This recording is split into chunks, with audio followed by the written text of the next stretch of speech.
मित्रांनो, आजच्या या मैदानामध्ये कुठून कुठेतरी सर्वांना एक चांगल्या शर्यती केलेल्या भेटल्या। तसंच आपला हिंद केसरी हरण्या आणि हिंद केसरी कॅडबरी यांना देखील दोन गाड्या प्रेक्षणीय बिनजोड करायला भेटल्या। एक होती 2 गोंड्याची आणि एक होती 1 गोंड्याची, अशी टोटल 3 गोंड्याच्या मानकरी झाले। दोन्ही शर्यती विजयी झाले। चला शेठशी बोलूया। शेठ नमस्कार। नमस्कार। शेठ नाव सांगा ना तुमचं? माझं नाव सुरेश राठोड, छत्रपती संभाजीनगर। काय सांगाल दादा, तुम्ही छत्रपती संभाजीनगर वरून चांगली चांगली नंदी उतरवल्या आणि कुठेतरी एक चांगला गुलाल केला, काय सांगाल? शेठचा वाढदिवसानिमित्त आम्हाला यायचं होतं इथे। त्यांना शब्द दिला होता की तुमच्या वाढदिवसाला बैल आम्ही उतरवणार म्हणून। गांधारीचे शेठ त्यांच्यासाठी बैल उतरवलेला। दादा कोणत्या नियोजनामध्ये उतरले होते? 5G group Paresh. Okay, 5G group Gandhari Kalyan यांच्या नियोजनामध्ये उतरले। दादा सांगा शर्यतीबद्दल, कशा प्रकारे तुम्ही शर्यती केल्या आज? पहिली शर्यती पहिली जी शर्यत होती ती आपली भवानी जी होती त्यांच्या विरुद्ध होती। पण ते कुठं पहिल्यांदाच बैलांना माहिती पण नव्हतं की मुंबईमध्ये कसं पळतात, पण चांगल्या बैलांनी साथ दिली। नशीब चांगलं होतं, आम्हाला ती शर्यत भेटली। आणि दुसरी शर्यत नाशिकचा विराट आणि महाद्या यांच्या विरुद्ध होती। काय झालं, पहिले जी आम्ही बैल पळवली त्यावेळेला कॅडबरी जो बैल आहे आमचा, त्याच्या नखीला लागला होता। तर आम्हाला ती दुसरी शर्यत करायची नव्हती, पण पोरांनी तिथे जाऊन नाव दिलेला, फिरवला होता ना, फिरवलेला। तर नंतर आम्ही खूप रिक्वेस्ट केली की त्यांना की आम्हाला ही शर्यत खेळायची नाहीये म्हणून, पण त्यांनी ऐकलं नाही। मग हे दुसरी शर्यत आम्हाला बळजबरी खेळावी लागली, बैलाला लागून सुद्धा। दादा बैलाला त्रास वगैरे नाही झाला ना? आता झाला, पण काय झालं, आम्ही अचानक त्यांना रिक्वेस्ट केली आम्ही की आम्हाला दुसरी शर्यत आम्ही कॅन्सल करतो, पण त्यांनी ऐकलं नाही। आणि कुठे ना कुठे आमच्या बैलांनी पण आमचं इज्जत ठेवली। परेश शेठचं पण वाढदिवसानिमित्त परत एकदा त्यांना शुभेच्छा बैलांकडून भेटल्या। दादा बघा, कारण का आज बघायला गेलं तर कॅडबरी पण चांगला पळते, पायाला लागून सुद्धा तुम्ही पळवण्याचा निर्णय घेतला, कुठून कुठेतरी नाही, खूप मनाला लागलेलं, आमचा निर्णय नव्हता। पण एक मजबुरी अशी झाली की ती शर्यत कॅन्सलच करत नव्हते। आणि मला असं वाटतं की बैलांनी पण मनावर घेतला आणि करून दाखवलं। दादा मैदानाबद्दल काय सांगाल? कारण का मैदान एकदम छान झालं आणि म्हणजे बऱ्याचशा गाडा मालकांना चान्स भेटला 2-2 शर्ती करायला। त्यामध्ये तुम्ही पण एक लकी गाडा मालक आहात की तुम्हाला पण 2 शर्ती करायला भेटल्या। नाही, एक तुम्हाला सांगू का, आता आम्ही पण पदाधिकारी छत्रपती संभाजीनगर मध्ये, पण जे आता जे मुंबईची जी कमिटी जे करते, नियोजन करते, आयोजकांनी त्यांना साथ मिळाली।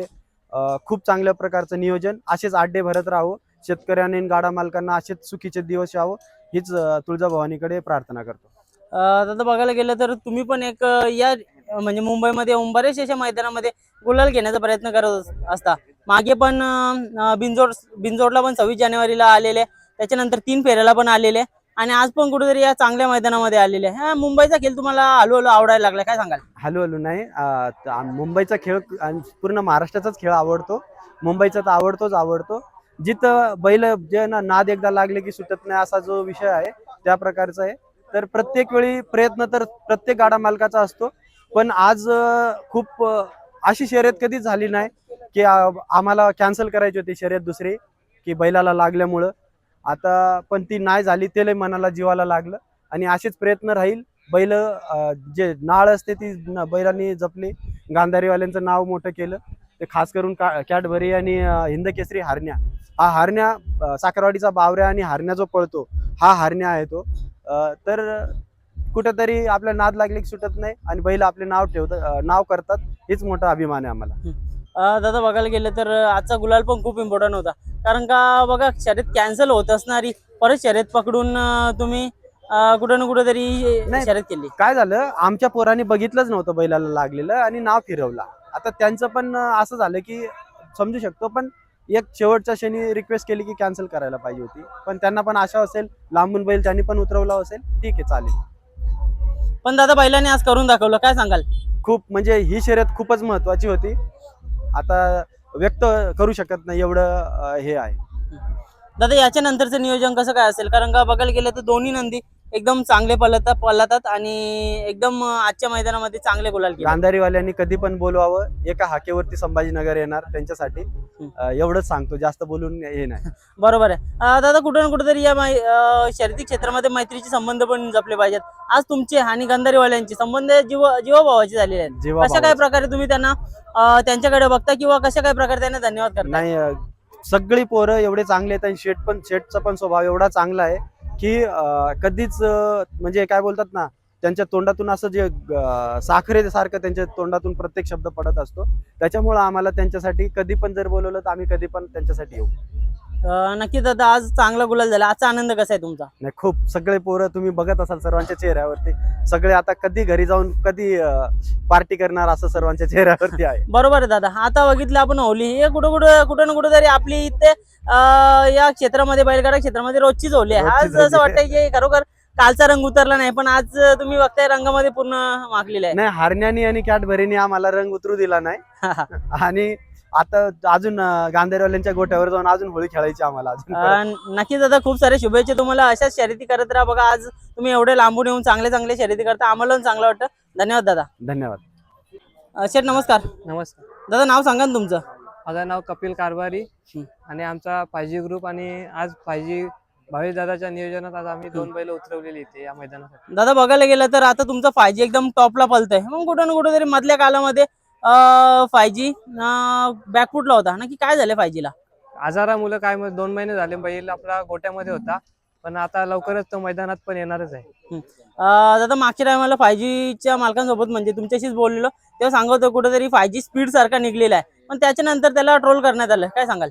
नक्की ट्रोल करणारे तर भरपूरच असतात, पण आम्ही त्यांच्यावर लक्ष देत नाही. आम्हाला काय नवीन बैल घेऊन आम्ही पालायचा प्रयत्न करतच राहतो. दादा काय वाटतं येणाऱ्या कालामध्ये पुन्हा एकदा तो 5G स्पीड पकडेल का? 100% येणार आहे. आता तुम्ही फक्त एका महिन्याच्या नंतरच बघाल, जो पहिल्याच्या सारखा 5G जर पळाला नाही ना, तर 5G ग्रुपचं नाव काढून टाका. बरोबर आहे. आज बघतोय एवढी सगळी मित्रमंडळी आज तुमच्या सोबत आलेली आहेत, लांबून येतात, यांच्याबद्दल काय सांगाल? आमचा भावेश दादा कारभारी जो नियोजन करतो त्याच्यासाठी कुठून पण येऊ शकतात, एवढी त्याच्यामध्ये ताकद आहे आणि कुठला पण बैल तो उतरवू शकतो, एवढी पण त्याच्यामध्ये हिंमत आहे. बरोबर. जास्त वेळ नाही घेणार, शेवटचाच प्रश्न.